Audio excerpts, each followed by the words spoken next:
Welcome back, everybody, to SPX 2016. I'm Rusty. I'm Joe. And with us... Oh, I totally stepped over you. It's totally cool. All right. Oh, now you are. I am Collin. Collin. Welcome. Hi. Hi. This is awkward. What are you doing here, Collin? Oh, well, I saw this step where there's like two handsome gentlemen conducting interviews, and I thought, They're competing with us right now. Apparently, I don't know. No, but like, what brings you to SPX? Oh, well, all of my friends go here. Okay. Oh. But yeah, no, I do a comic book, and everybody's like, dude, you should totally table at SPX. I'm like, So there was actually a funny story. One of my friends, Pablo Leon, he does a comic called Refugees. I might send him you guys' way. He applies for the table lottery, and he's like, I applied for the table lottery. I'm like, you know what? Why don't I apply for the table lottery? Why not? So a few weeks later, he emails, he responds on Facebook, yeah, I got in, blah, blah, blah, blah, blah, I'm happy. And I'm like, I wonder if I got in. And so I go through my emails, and I'm looking, and there's an email that says, table registration information is due on insert day here. I'm like, why would I get an email like that if I didn't win the lottery? And then rewind. Oh! See, I did. I just don't check my email, because, so much spam. All the spam. Junk. And it's not actually ham, so that's the problem. No, if it was actual spam, it'd be very delightful. I know, right? It is just unwanted discourse. You don't need that. No. You can't fry that up. It's not good. You don't want that in your life. No. So so you have a comic. What is the comic? I do it is the Crimson Fly. The Crimson Fly is a story of I don't know. It's a story of a teenager who is, basically he finds out that the deformities that he has, like his legs are like super long and they're digigrade legs like a cheetah or a dog or a panther. And he thinks to himself as a kid, wow, nobody's got legs like these. And I guess everybody just kind of hides their back wings and never just doesn't use them. So I guess I am a freak whose body just doesn't work. Then an accident happens and he finds out, no, my body does work, it's just different. And so what would normally be deformities are superpowers. Oh, wow. So he does what any 13-year-old boy who reads way too much Spider-Man does and asks himself, what would Spider-Man do? So he decides to become a superhero, but the world doesn't like that. When it turns out when you run up to stop a crime dressed like a criminal with the mask, with the hoodie, with the gloves, everyone around you is going to think that you're some sort of criminal. So that's what happens. And just the two themes of it are deconstruction in the name of fun, aka why is it that that when everybody says that this character has a different biology, I'm like, no, the X-Men aren't different. They're human. They're all human. They look human. They might as well be human. So I did create a character who, when you look at him first glance, oh, he's got superpowers. Why? Because his legs are freaking weird. He can't afford he can't magically afford a costume, and when he breaks it, it's broken forever until he gets a new one. And it's just deconstruction in the name of fun. Okay. So nothing depressing. I like that. Now, have you ever been to SPX before? No, this is my first time. Oh, wow. What is your impression? I love it. It's great. It's crazy.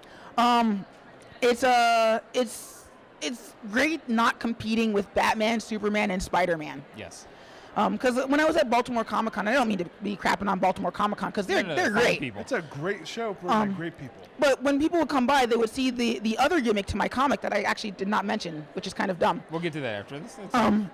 But they would see it and they think, well, they would have a hernia and then be done. But no, they would think, oh, that's cool, and then move on.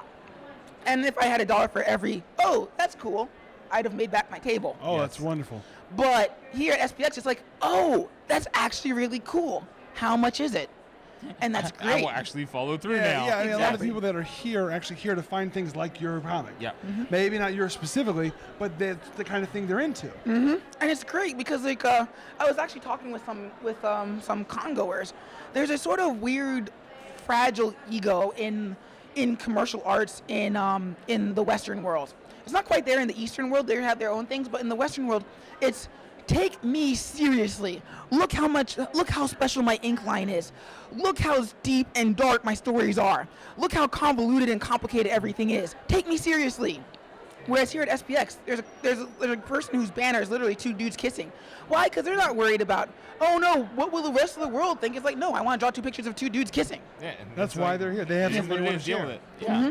So yeah, that's what's great about SPX. It's just like and just really the world that we live in. Like, this comic could not exist in 1999. Right. No. It's well, maybe 1999, but it couldn't exist. It couldn't exist without the climate that we And have. without you, Yeah. Yeah. it's your book. So the format on this is unique too. I like that. So you're doing it like as a strip and then Oh yeah. Well, there's actually another artist horizontal. in here. I swear this is like interview with the shilling, because like I'm about to shill for somebody else, Monica Gallagher, who does a book called Bonnie and Yes. Collide.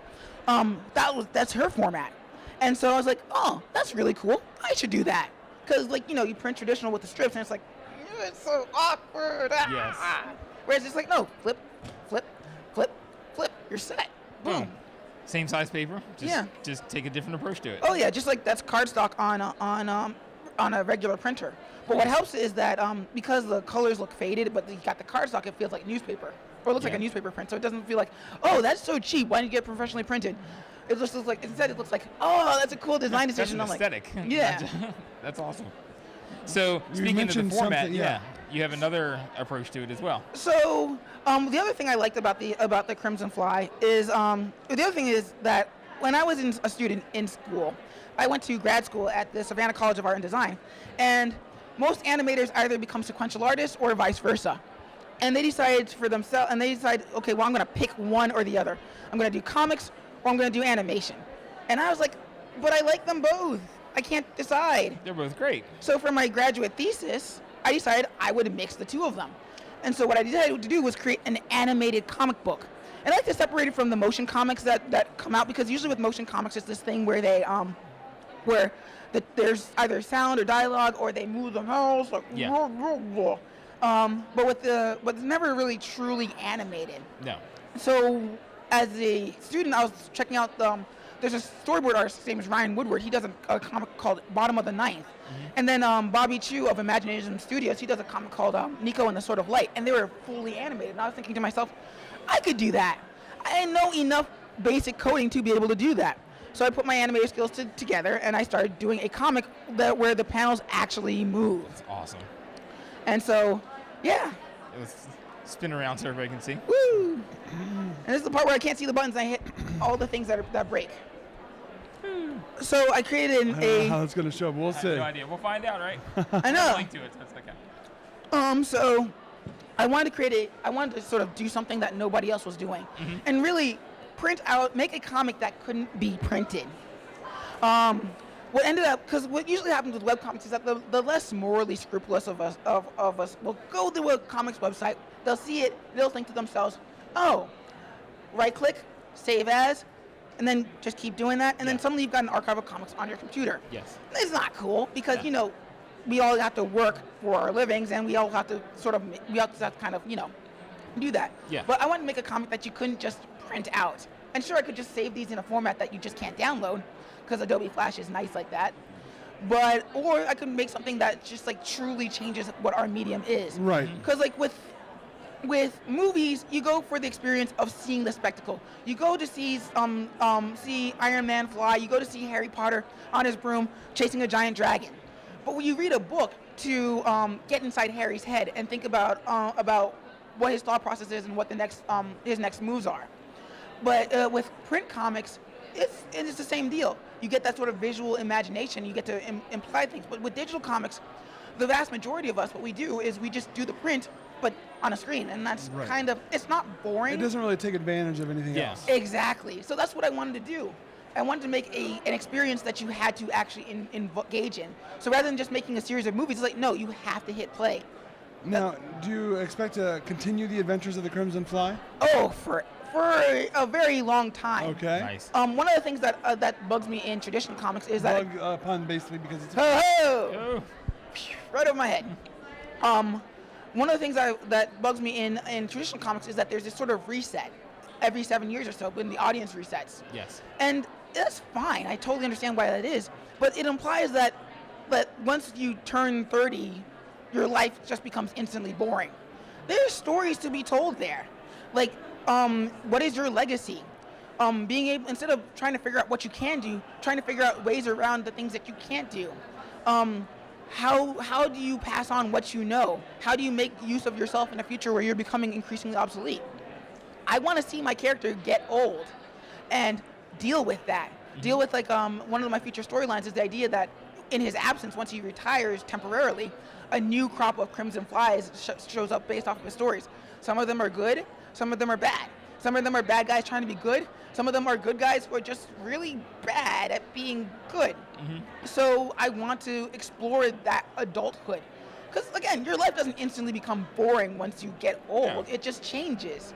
And there's a niche there. And I like that idea of being an inspiration to people, but people are so different. Yeah. So, you'll inspire them in different ways. Exactly. And I think I'm already being beat there because, like, Stan Sakai's